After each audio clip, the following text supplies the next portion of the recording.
नाज़रीन इकराम, बगदाद शहर के एक बुजुर्ग अब्बू आमिर रहमतुल्लाह अलैह अपना एक वाक़या बयान करते हैं कि एक बार मेरे घर की दीवार अचानक गिर गई और मुझे बड़ी परेशानी हुई।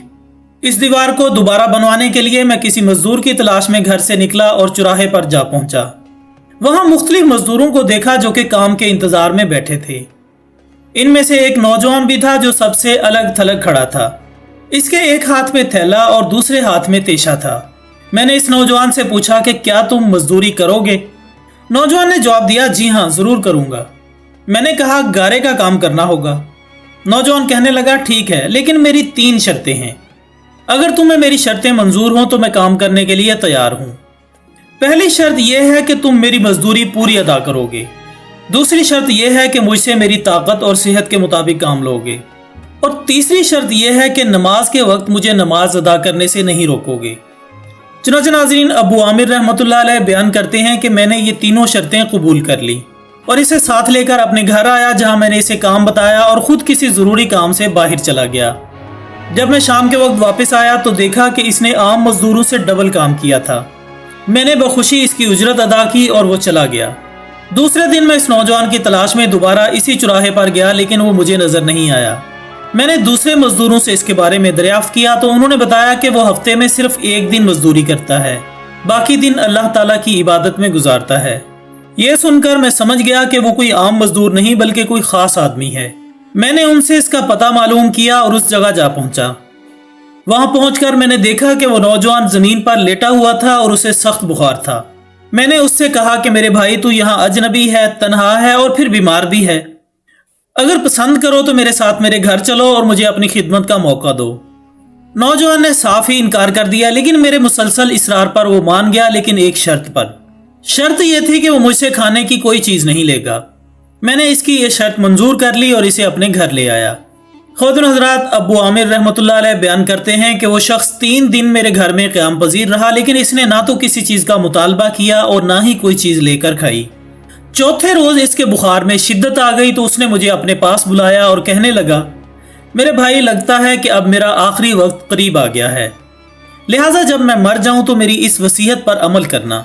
जब मेरी रूह जिस्म से निकल जाए तो मेरे गले में रस्सी डालना और घसीटते हुए बाहर ले जाना और अपने घर के इर्द गिर्द चक्कर लगवाना और ये सदा देना कि लोगों, देख लो, अपने रब्बे ताला की नाफरमानी करने वालों का ये हशर होता है। शायद इस तरह रब्बे ताला मुझे माफ फरमा दे, और जब तुम मुझे गुस्ल दे चुको तो मुझे इन्हीं कपड़ों में दफन कर देना। फिर बगदाद में खलीफा हारून रशीद के पास जाना और ये कुरान मजीद और अंगूठी इन्हें दे देना और मेरा ये पैगाम भी देना कि अल्लाह से डरो, कहीं ऐसा ना हो कि गफलत और नशे की हालत में मौत आ जाए और बाद में पछताना पड़े, फिर इससे कुछ हासिल भी नहीं होगा। नाज़रीन, अबू आमिर रहमतुल्लाह अलैह बयान करते हैं कि वो नौजवान मुझे ये वसीयत करने के बाद इंतकाल कर गया। मैं इसकी मौत के बाद काफ़ी देर आंसू बहाता रहा और गमज़दा रहा।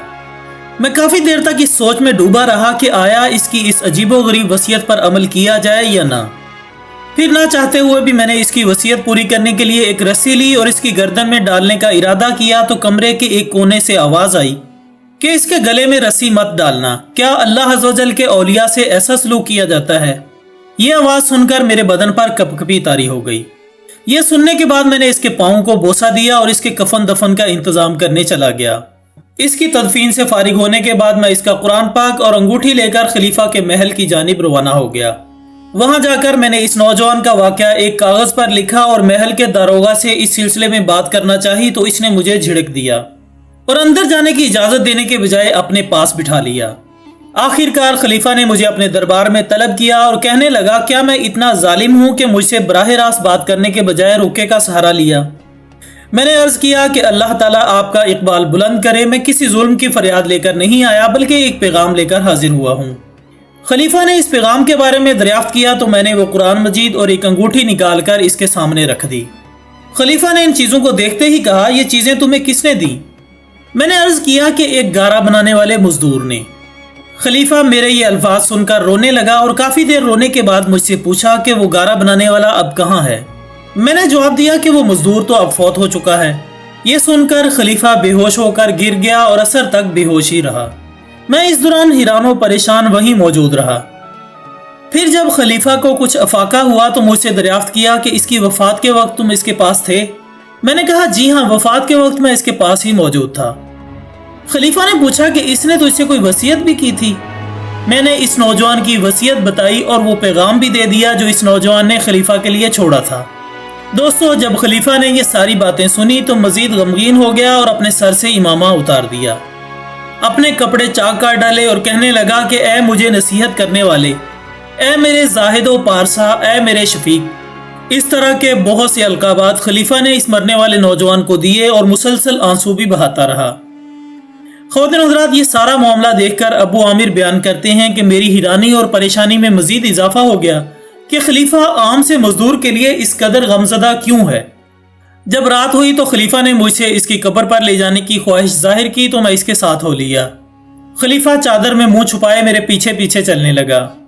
جب ہم قبرستان میں پہنچے تو میں نے ایک قبر کی طرف اشارہ کرتے ہوئے کہا، علی جا، یہ اس نوجوان کی قبر ہے۔ خلیفہ اس کی قبر سے لپٹ کر رونے لگا۔ پھر کچھ دیر رونے کے بعد اس کی قبر کے سرہانے کھڑا ہو گیا اور مجھ سے کہنے لگا، یہ نوجوان میرا بیٹا تھا، میری آنکھوں کی ٹھنڈک اور میرے جگر کا ٹکڑا تھا۔